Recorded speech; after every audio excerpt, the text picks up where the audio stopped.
Cooking is definitely a love language of mine, and last night I made some homemade hamburger helper. As with typical hamburger helper, first thing we gotta do is brown up our ground beef. Once you got your meat browned up, you're gonna wanna drain your grease, return it to the stove, and then add in a spoonful of garlic. Cooking that for a few minutes until the garlic gets nice and fragrant before we add our other spices.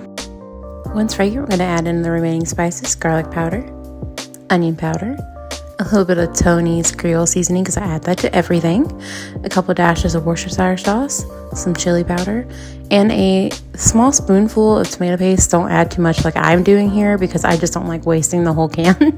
Ended up being a little more tomatoey than I would have liked, but it was still good.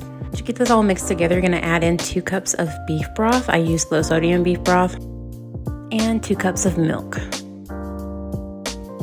At this point, I realized I forgot the cornstarch, so I just went ahead and added it now, but you typically would add this about the same time you add the tomato paste, so that way it can cook down a little. You're going to bring that to a boil and then add in 2 cups of any kind of noodles you like. I used elbow noodles. And get that all stirred up, and then put that on a simmer for about 10 to 15 minutes, making sure to stir every so often to make sure it doesn't stick to the bottom of your pan.